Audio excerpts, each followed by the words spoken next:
Three, two, one. Hello and welcome everyone to the Or Umbrella podcast with your host, Michael Orr. And Jonathan Orr. And we are the Orr brothers, in case you're wondering. The Or Umbrella podcast today, we have a treat. It's our first group interview. And so we're kind of pushing the limits of Zoom a little bit. I know you can have like 100 people on Zoom, but having an interview with three people and the two of us, we're working out the logistics, but we're so happy to have everybody today. We have three individuals who are part of Eirene Brothers. Eirene Brothers publishing company started in 2018 by those who wanted to cut out all the red tape and go through the something different than the traditional publishing route. They envision a company where the author gets to publish their book with complete artistic control. The company is based out of Lubbock, Texas, and we know all sorts of mutual friends from there, from Sunset and from AIM, and just friends of ours from a long time ago. So it's like we're already family, so that's a good thing. And we welcome Jonathan Edwards, author of Those Who Live by the Sword, Part 1, The Illusion of Peace. Cassandra Webb, author of Beauty in the Journey. And Eirene C. Peckham, author of John the Cyber Llama. Welcome, everyone, to our program. Good to have you guys. Yay, we're so glad y'all you. came. And we're excited to be able to talk to you today. So, Jonathan, you want to start us out with our first question? All right. So we like to start off each program with a silly, absurd type question. So here it is. If you wrote about a superhero with a completely useless power, easy for me to say, what would that be? Okay, Jonathan, start with you.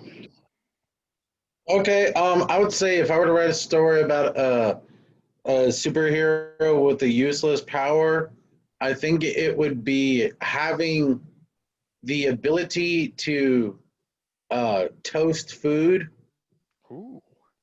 at a super slow pace, Oh. like an obnoxiously slow pace. Mind toast. That's amazing. That could Like, be his you name, want Mind Pop-Tarts Toast. now? Yeah, you want Pop Tarts now? It's going to take 6 hours to do the same thing that my toaster can. Oh. So, That is thoroughly useless and a perfect choice for a superhero. I love it, Jonathan. Okay, Eirene, you're up next. See, I have this idea for a hero who is so attuned to his own surroundings that at any given moment he can tell you exactly what the temperature is. Wow. Again, if anybody stuff. has like, a room temperature gauge of any kind, then they could tell that, but he could tell it just wherever you are. So it's like That's his origin story. He was born in a room temperature room. That's amazing. Good And stuff. amazingly useless once more. These are the writers of the future right here, guys. This is good stuff. And I get royalties if any of them make it big, okay? If y'all make it big with these. Now, Cassandra, your turn. I was thinking about my person being able to walk on walls. and so he'll be able to walk on the wall and on the ceiling, and he would be able to change the light bulb without a ladder. Now, I don't know, that's almost useful. But then again, if anybody has a ladder, they wouldn't need to walk But on it's walls to useless. change it. So this is great stuff. This is great stuff. This is why you guys make the big bucks, right? So useless powers. I love it. So the next question, Jonathan, talking about the beginning of Eirene Brothers, how did you come up with the idea, and how did you end up with the group that you have now? Okay. So it all started it was I think my senior year at college, or I was starting my master's degree, and I was on my second or third iteration of my book, like just doing the edits. And I was at a point where I'm like, okay, um I started sending out I was trying to decide between the self-publishing route or the traditional. And at that point, I was like, okay, let me do the traditional route. So the traditional route, for those of you who may not know, you typically will go send a portion of your manuscript or a part of it to a literary agent, and then the literary agent, if they like it, cool. If not, you send it to another one. So in the end, the literary agent will hopefully find a publisher that will take your book, and then your book is getting published. So I was in the process of sending them out. And one of the things with literary agents is they say on average you're gonna have to send your book to like 80 plus people. You know, all you need is a yes, but that can get very frustrating. So I was about at the halfway mark, and I was just like, this isn't kind of going the way I wanted it to. And so I stopped and I looked back in my book and I was like, you know what? Let me add some things. Let me take away some things. Let me do some of this and that. And then this was actually over Thanksgiving, and I called Mariko Irving, who is our editor, our main editor.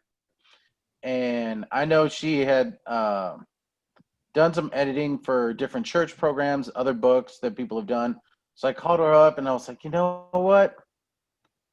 Here's an idea I have. See, I wanted to have the same freedom that self-publishers have. And I thought, you know what? Why work harder when I can work smarter? Why, you as an author may not be the best at English, you may not be the best at editing, you might not be the best at marketing or whatever. But here's the thing that I realized is publishers, by and large, still expect you to market, but they won't necessarily tell you to. They still expect you to get your book edited, formatted, and all of these things. And until you're way into that, or even then, say you get a literary agent, the publisher doesn't have to take your book. So you could have spent all that time getting a literary agent, but what if no one ever gets your book? Or if they get you a crappy deal? And so I was like, you know what? And so I contacted Mariko, contacted my buddy Shane, and we met up on a day and we're like, hey, let's try and build something from the ground up that benefits the author. Because if you look up, once you send it to a publisher, the publisher has a lot more control over your work than you do. And there's a lot of penalties out there for you as a author if you don't do things exactly the way the publisher wants. And at the end of the day, you got into this business, one, because obviously to make some money, but two, you wanted to share your idea with the world. How is somebody who sits in an office all day and you're just author 1 million going to care about your work? I mean, could you imagine? I know J.K. Rowling isn't everybody's most popular person right now, but her work, I mean, she's a billionaire now. Her work only got passed on because of an intern found it. I mean, and even look at Lord of the Rings, it's hard for us to imagine. Lord of the Rings wasn't really popular until the 70s. Could you imagine if that book would have just never been published? And you have all of these really great authors, and that's what publishing companies, they want to get that diamond in the rough. But if you hear the stories of those diamonds in the rough, it wasn't easy. And so I wanted to build a company, because Eirene, it comes from the Greek word, it's in Koine Greek, it means peace. I wanted to create peace in the process. Because if your passion is tied to your work, that passion can get lost behind the business side of it. And for most authors, they get their book published and they don't understand or know who the publisher is. And so we wanted to create peace in that process. Absolutely. Yeah, that's the backstory. Very cool. Mm-hmm. Very cool. I love it. What are some of the challenges of being a non-traditional publishing company, and what are some big lessons you've learned from your publishing experience thus far? Well, I would say the challenges are because of the way we're doing things, it still functions somewhat like your self-publishing. So I work a lot to support. Shane works a lot, and Mariko is our sole editor at this time. And so she has to take on a lot. There's four of us right here, that she's got to work on. Plus, there's other editing projects she does for other people. So, you have limited manpower, and you have to learn. For me, I had to learn how to do business taxes, and the way we're um, filed with the state and with the feds.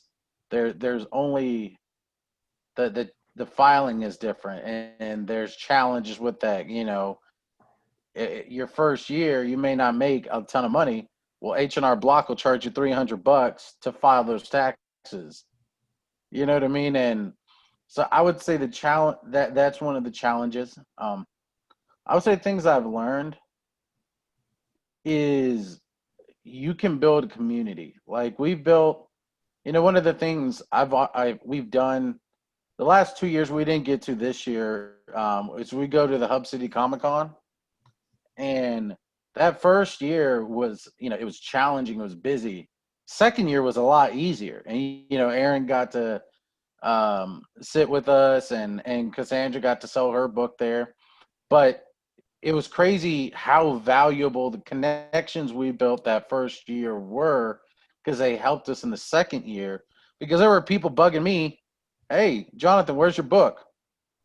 There were people buying Cassandra's book, and it's a poetry book at a Comic-Con. Where in the world does that happen? And it was a perfect place to advertise. Eirene's book hadn't even came out, but I knew, I have a mental health background. So I knew a little psychology. So we put a sheet of paper, which was just the picture of the cover. I went to like Kinko's that morning, and it just sat there. And it's crazy how many people stared at that item and were asking, where's that book? When is it coming out? But you could go to a Comic-Con and you could see some of the people at the booths, and there's somewhere like, dude, you're customer number 1 million. But you come to our booth, we give out prizes, we play games. The first year I gave away books. We take pictures with families. Like, we want to be that company where, like,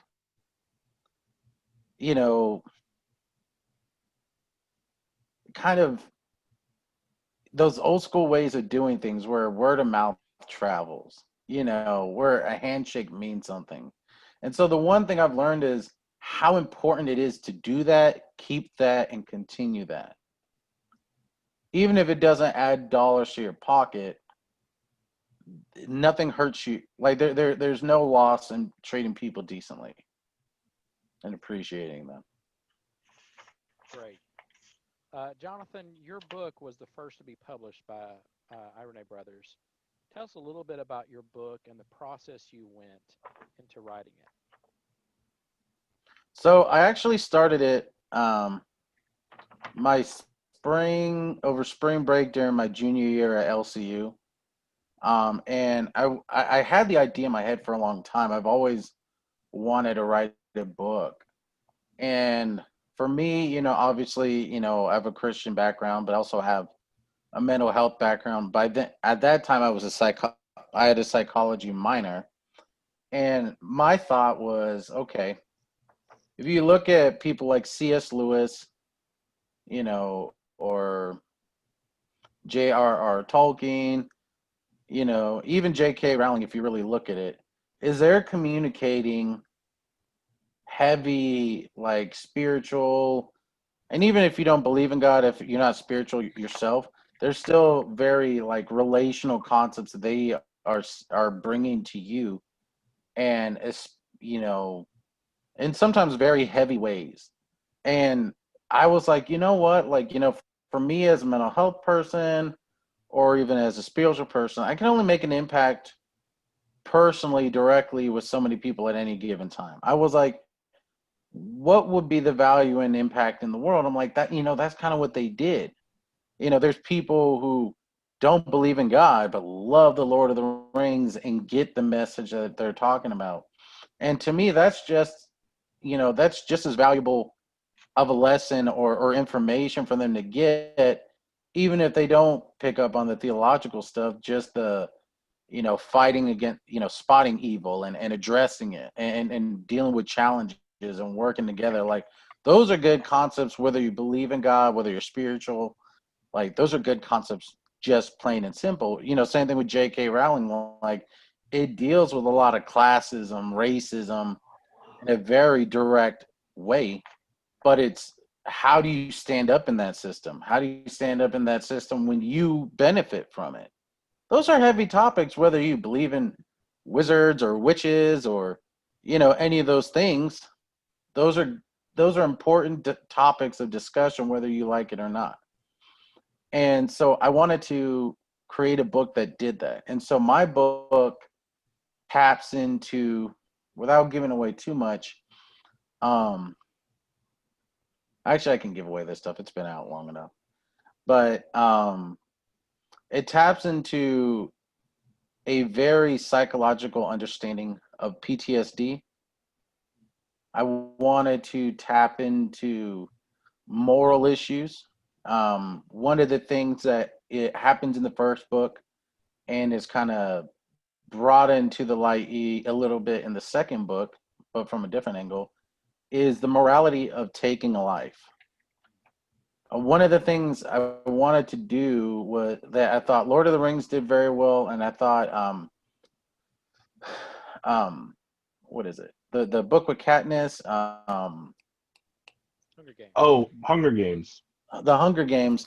The Hunger Games tapped into PTSD, but in maybe a very wild way.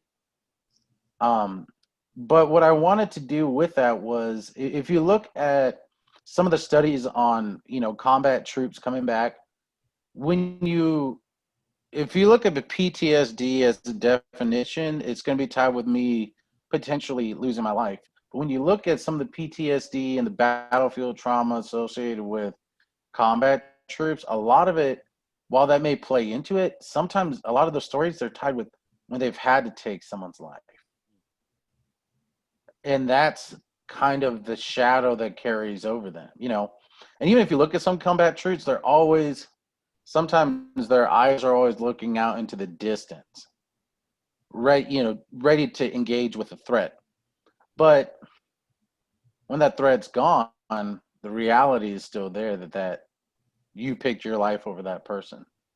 Or you signed up for a job, and that's the main part of the job. And what if you grew up in a home where hurting people wasn't right?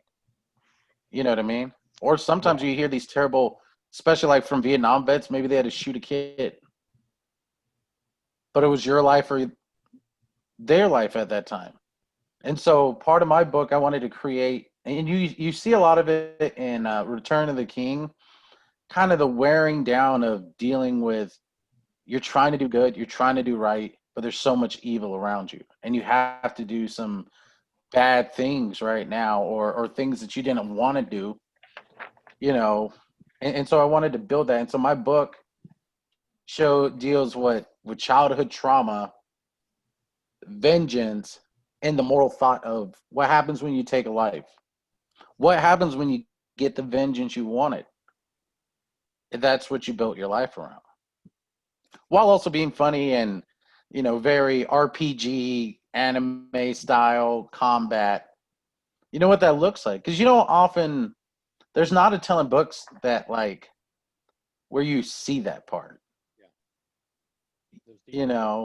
But it's such a very real part of that environment, and so that's what I kind of built it around. Absolutely.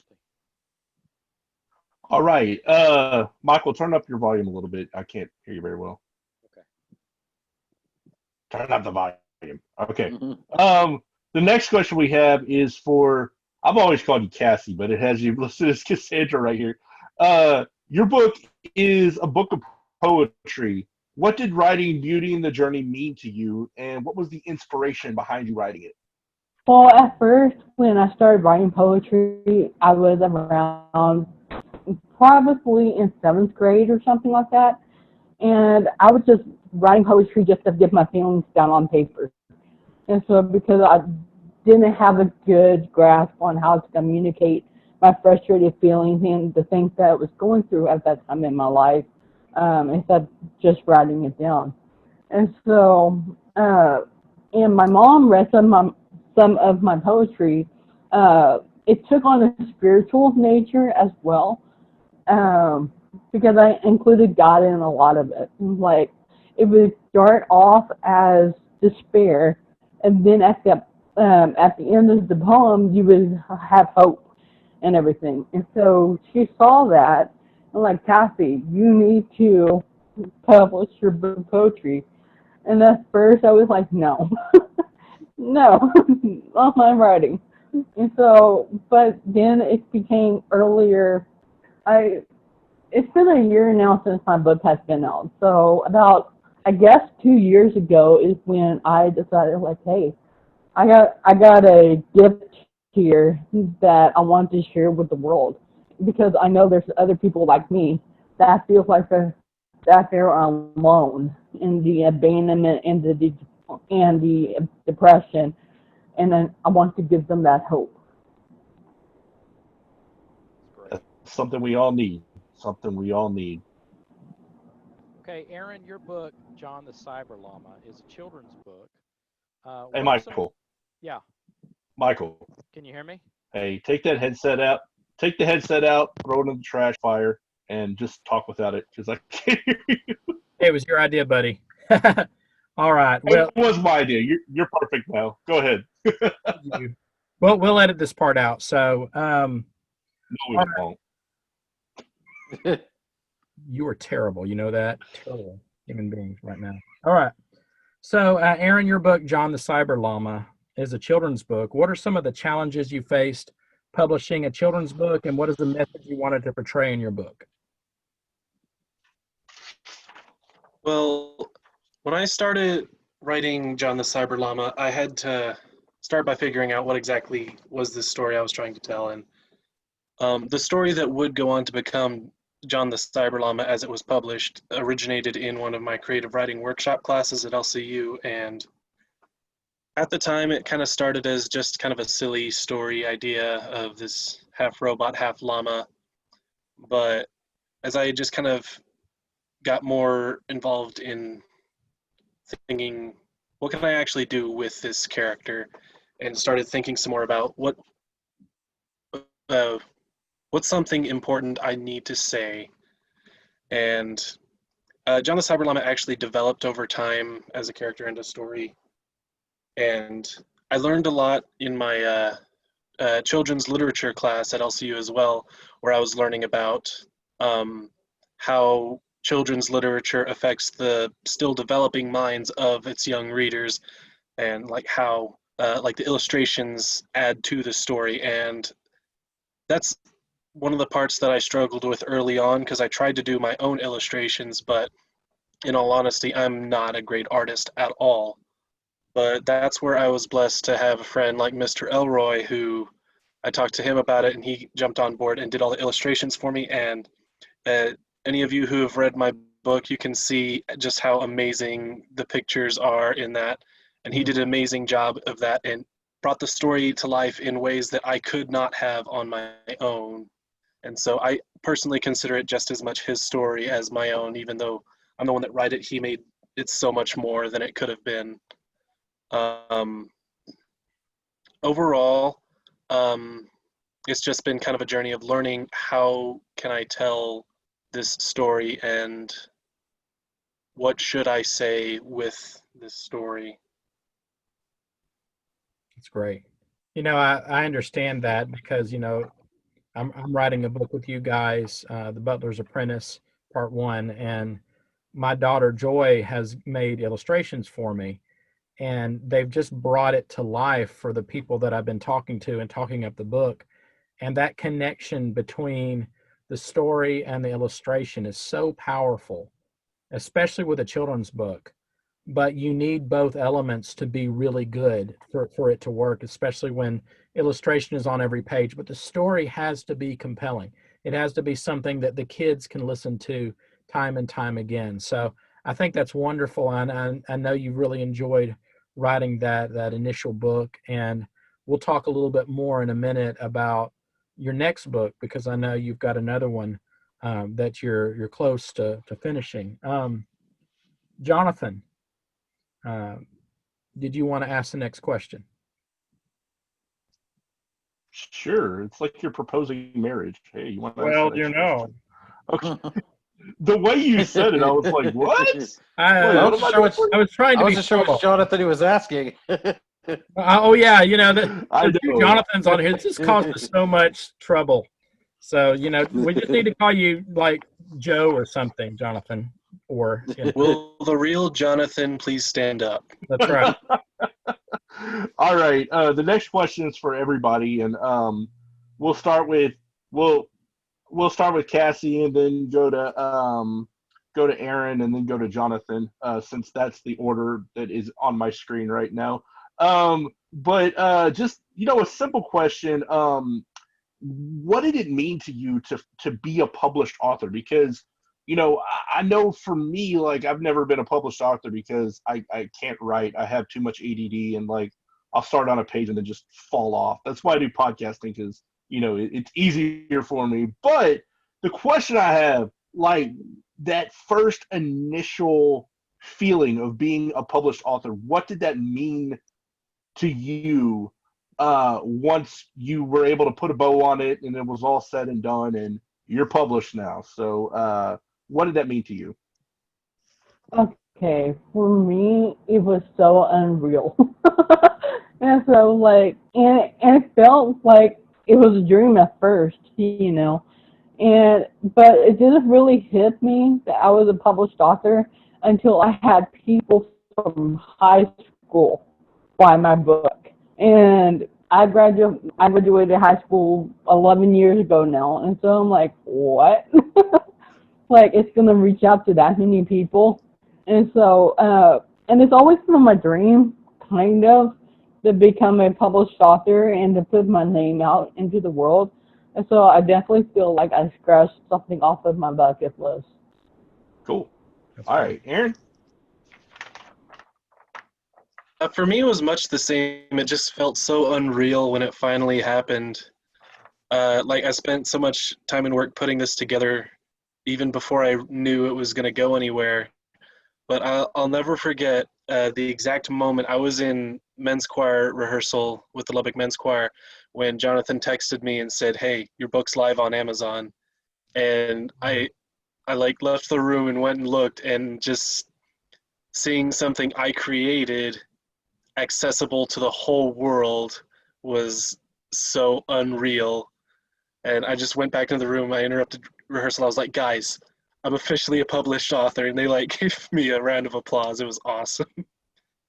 And there's just a few key moments like that really kind of made it feel so much more real to me. Once I started hand delivering autographed copies, one of my favorite moments was when I was taking one to my friend Carter and his family.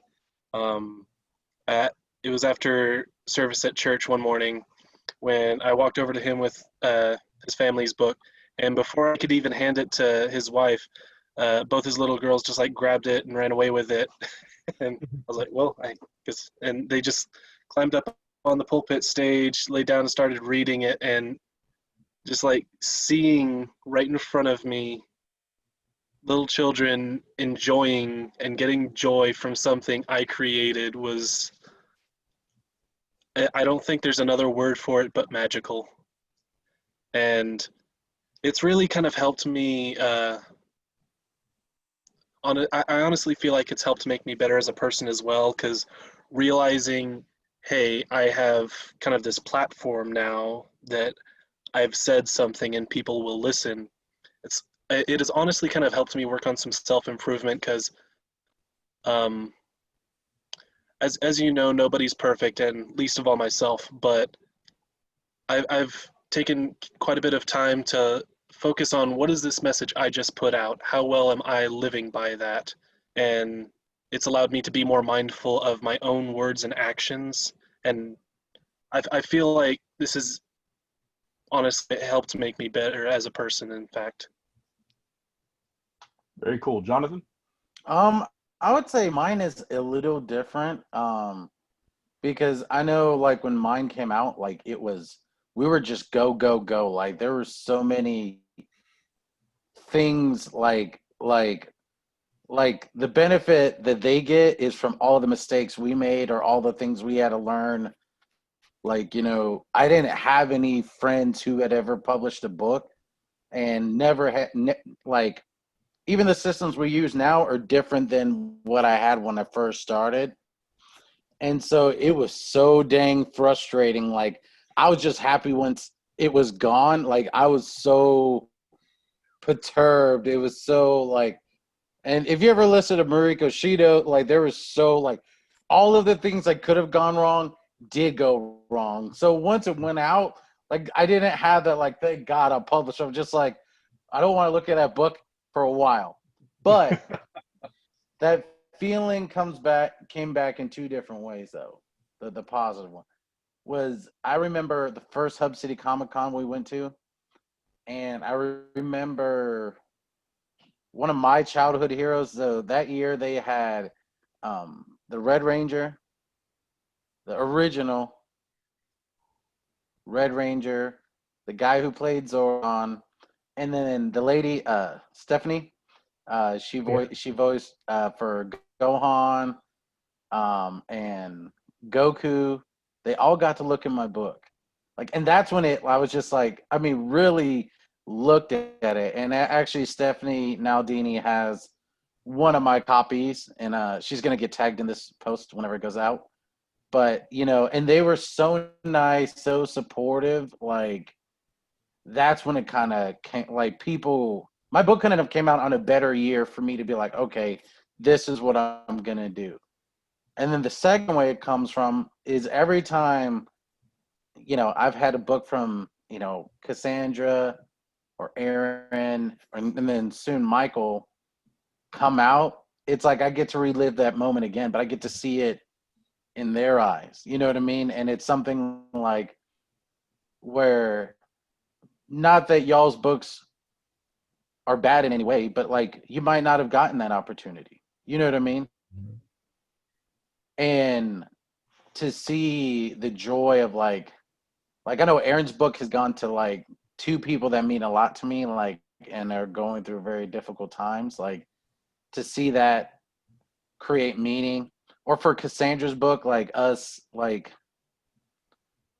doing things with it. Like, I remember when we got Cassandra's hardback copy, and Aaron was here at my place for it, and it was just like a shared moment. Like, it came out so pretty and beautiful. And because with the hardback book, which is available on Amazon.com, shameless ad, But that's okay. What's the fourth? has extra poems in it, and it's crazy how powerful those extra poems were. But when you mixed it with how good the cover came out, and it was like because Cassandra's book had already been out for a while at that point, but it was like a whole new book, and it's just like when one of our books is published, it's like we're published together. Like, it's like it brings that back. So it's powerful. It's awesome. So, Aaron, your new book, The Tallest Giraffe, is due to come out soon. Tell us about your new book. Oh, yeah, that's another project that I'm really excited about. As I've announced, I am working with the same illustrator from John the Cyber Llama, my friend Mr. Elroy, who I cannot say enough how phenomenal his artwork is for this, and just how much he's brought this story to life, and even like drawn entire scenes that I didn't even think of at first. And I'm really excited, first of all, for his art to showcase again.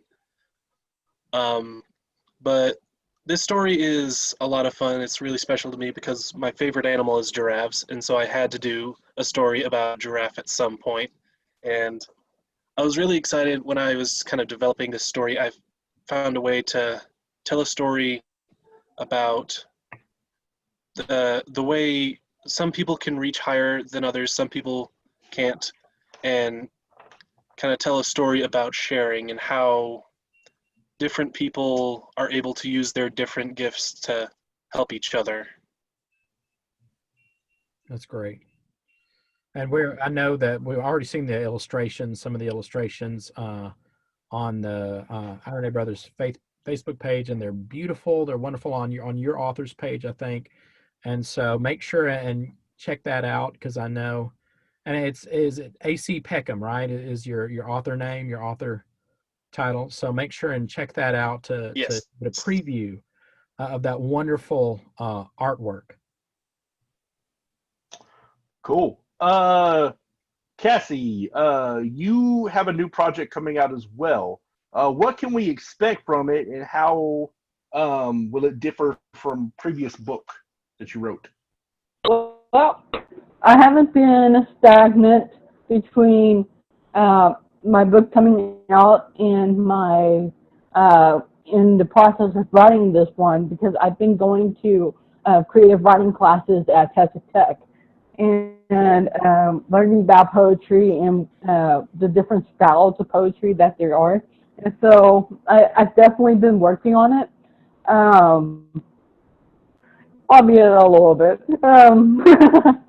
And so, but what's going to be different about this one is I'm going to look at it from the perspective of trauma, and how people with trauma can also find healing throughout the trauma.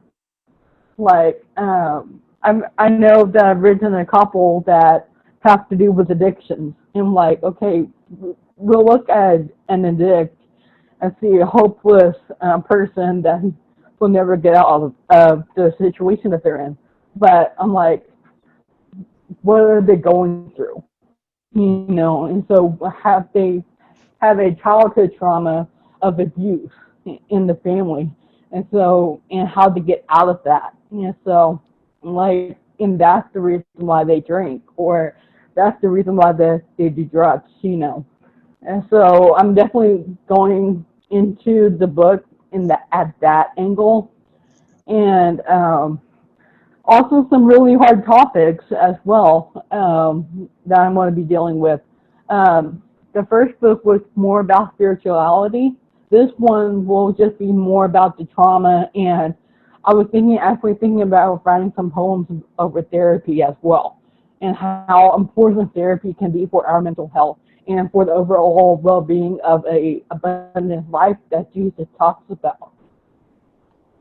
So I'm definitely excited about writing more poems, and I'm interested on seeing how this book will turn out and how people will take it. All right. Before we get to the next question that we have written down, I appreciate that, Cassie, and Aaron as well. I'm just going to do this. Michael, you got a book coming out, bro. Talk about it. Okay. Plug that right now. Oh, you know. Okay. He didn't want to. I'm forcing him. So go. Forcing me to. He's making me. So it's called The Butler's Apprentice, Part 1, The Gleaning, Gleaning. And there's actually a trailer for it online right now on my author page on Eirene Brothers. There's also a trailer for Aaron's book on his author page and on Eirene Brothers. And I want to make sure you go and check that out to see what it's about. But basically, this is a fantasy book. It's a fiction book. I'm a big fan of fantasy from a young age. My favorite series was the Dragonlance series. I don't know if any of you guys have heard of that, but I used to voraciously read that. My dad has a library filled, because you know how big that series is. Oh, Filled. yeah.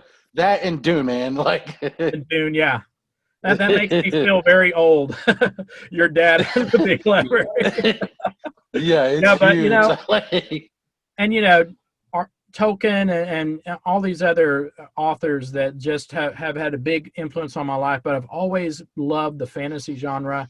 And so this is really a book that I wrote inspirationally from my experience as a dad with my two oldest daughters, Jillian and Joy. I used to tell stories to them about various things, and I came up with this character named Jinx, and her adventures kind of became the foundation for The Butler's Apprentice. And so, just long story short, she's this young girl trying to make it into the military in a town called Safe Haven, and she has a sister that she looks up to and admires, and she wants to get into the military with her.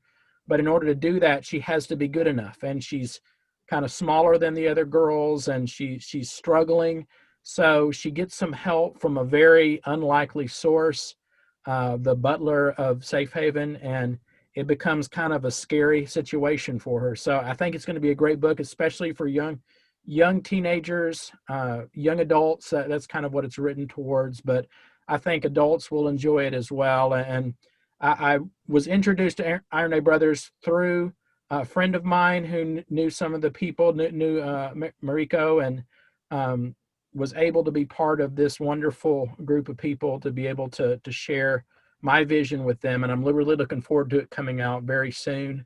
So one of the reasons we did the interview is I wanted to highlight just how cool I think Eirene Brothers has been for me and for other aspiring authors. And I think y'all can see through some of the testimonies of the authors, they really do deliver some great opportunities for authors. And you get through the red tape and you can really make a book that really speaks to you and to those who read it. And it really comes from you. And it's not just about the money. It's about making your vision a reality. So thank you, Jonathan, for that. Setting me up for that, but I really do. I'd love for y'all to go ahead. Oh, you froze up there. Stupid Zoom. I hate Zoom anyway. It's a necessity. But anyway, I also wanted to point out the illustrator is your daughter Joy, who's Yes. 14, and so that's a really, really cool thing as well. But yeah, I just wanted to point that out, give Joy a plug because it's got to be cool working with your daughter. Oh, I love it. I love it. And I'm trying to bring some more of my family members into my writing because I love working with a team. I don't want it to just be about me. Really, writing is a team effort. Mariko has been great to help me along the way as my editor. Jonathan is just kind of helping me through the writing process. So that's what I love is I love writing with the people who are passionate about my writing, about writing in general, and also having that connection with Christianity and faith. It means a lot to be able to have a group of people to work with. So that's been wonderful, a great part of this process. Cool. All right, you got the next question, big bro. Sure. All right, Jonathan, I'm publishing through you guys, just as I've talked about, but there are future projects in the works with Eirene Brothers as well. Can you tell us a little bit about your future projects for 2021 and beyond? Okay. So we have her who isn't in this video, and she has a project that I don't want to super share just yet, but her name is Miss Sarah Miner, and she has arguably probably I think one of the most interesting little stories brewing up. It's gonna be it's gonna be powerful because like one of the things we like to do with our books is I don't want them to just be on a shelf. I want our books to be impactful, very community based. So that's one of our projects. There's another one that me and young man, well, he's older than I am, but Adam Barrera, he works with me at a nonprofit organization, and me and him have started. It's been here and there, but we'll be working more on it as we get going. Is a screenplay for a TV show. Ooh. A little bit of a comedy, so in the vein of an office / Parks and Recreation. For those of you who've ever worked in an office job, this will be especially in social services, this will be a very, very funny show. We got some of the setting stuff done, and I think Aaron will help out some. And so we might even rope you in, Michael, to maybe get your acting experiences, get, low budget, B movies, classic, classic 90 B movie style shooting. Maybe we'll do that. So those are some of the other projects that are secretly in the background. I would also say for myself, obviously, I'm about 3/4 of the way done with the Those Who Live by the Sword book 2, Mm. The Seeds of Our Destruction. One of the things that each of my books has is a very subtle theme. And so the first book, the subtle theme, for those who maybe didn't catch it, is peace and contentment are not always what they look like. Mm. You know, don't ever sit back on your laurels. Don't ever feel like, you know, just, the eye of a hurricane is quiet till it moves. So that's one of the subtle themes for this next book is a consequence of inaction. When we don't follow through, when we hesitate. I have a few other books I'm working on. One of them is called Baptized by Magic. And it stars, I don't want to give the name yet, but it's about a detective. Well, really, he's a federal agent. And it's based within a kind of a fantasy world.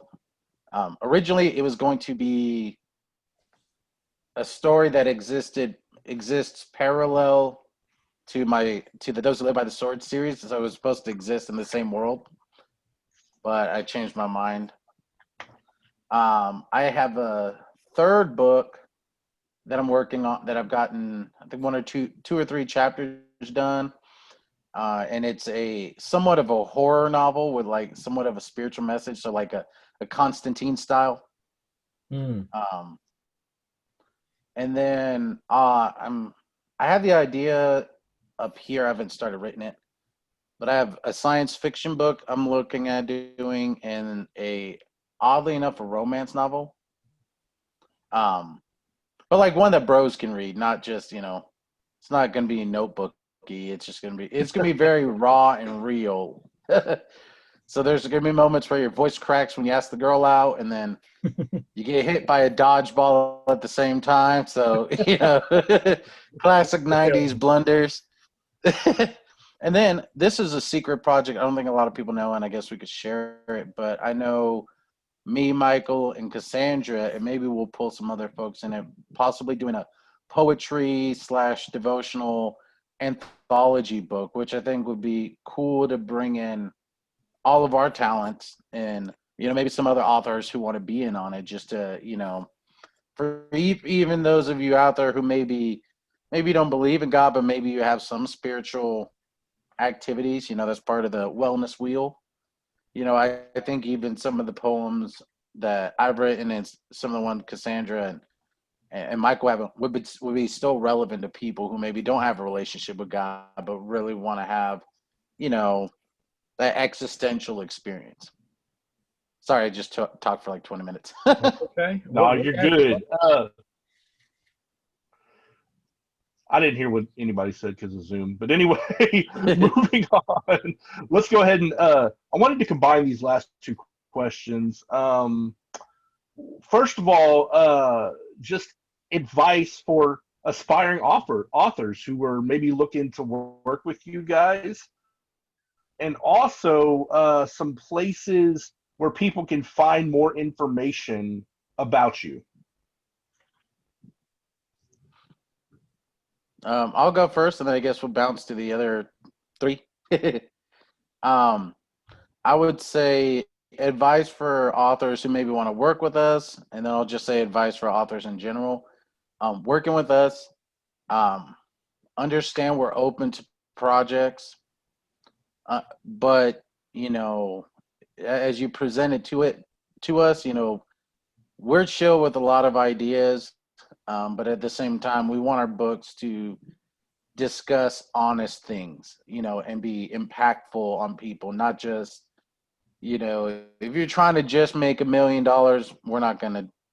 that's not what we're here for. We're wanting to make an impact on people. We don't do political stuff unless it's, like a J.R.R. Tolkien, where it addresses some political stuff, but from a very like, this is real life type angle, not hey, I'm this or I'm that, or we don't like those people because of this. Like we don't do that. I'd also say, and this is probably most important, trusting in the process and moving at your own pace.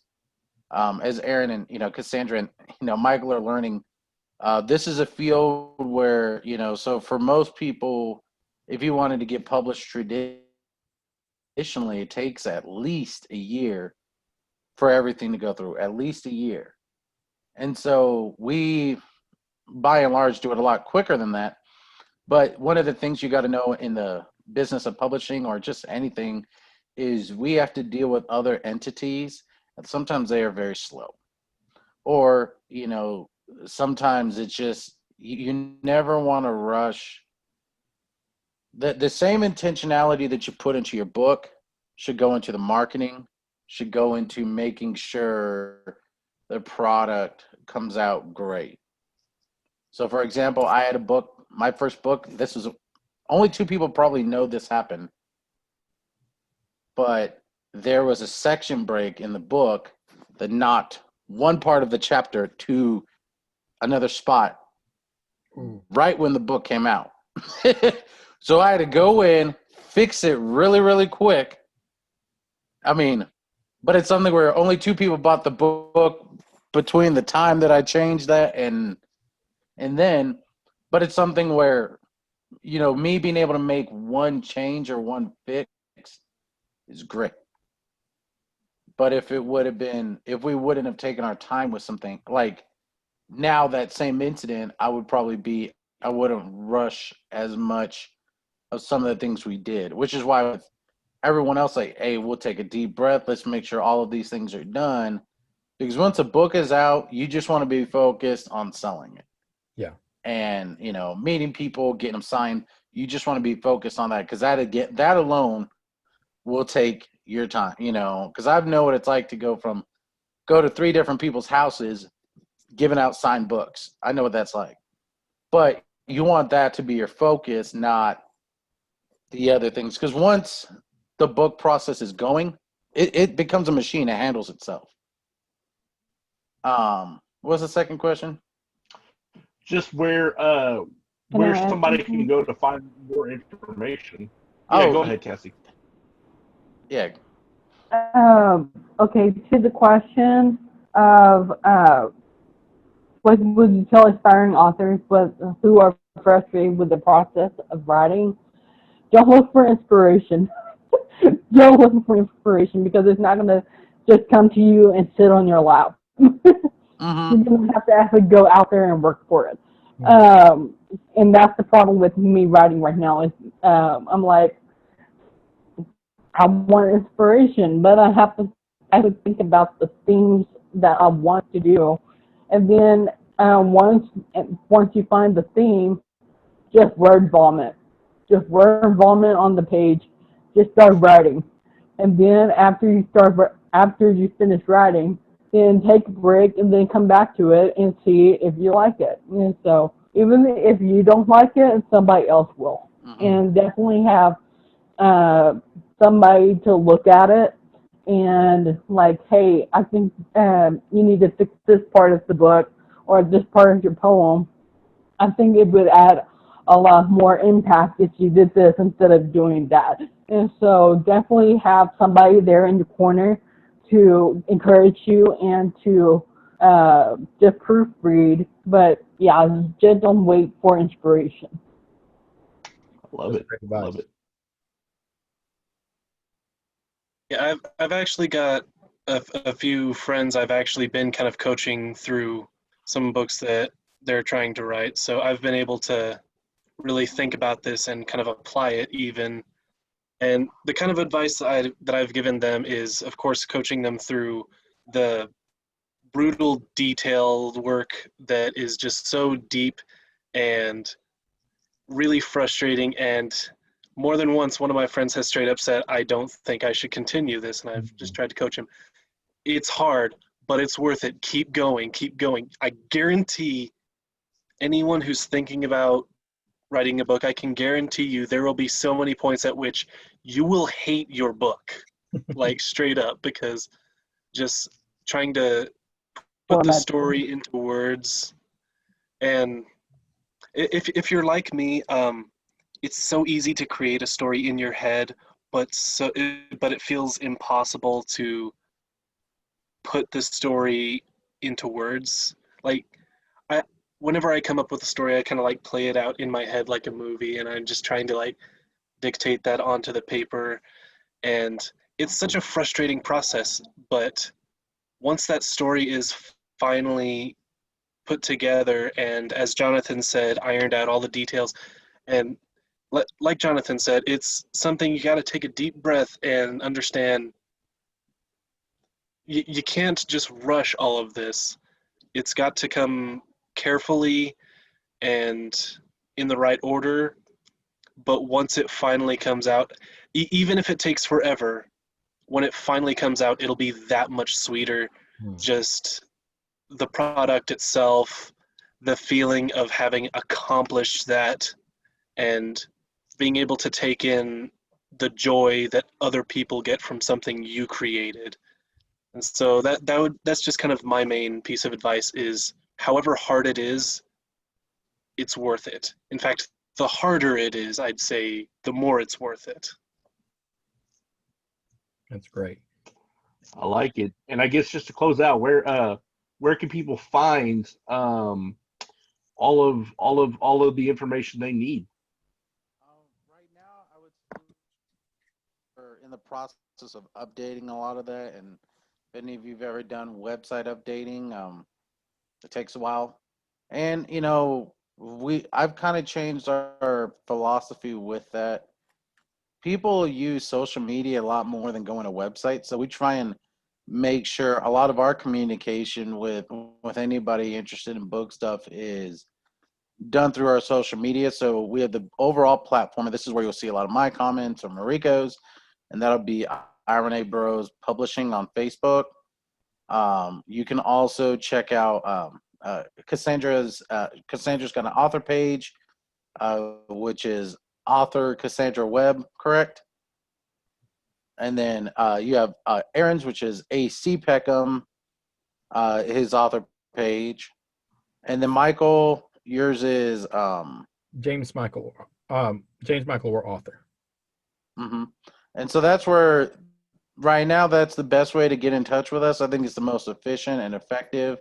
So for people who maybe have interested in our editing service, which we do offer to people outside of the organization, if you want to have us do beta reading, which is a service also we offer outside of not just for people in the organization, but also outside.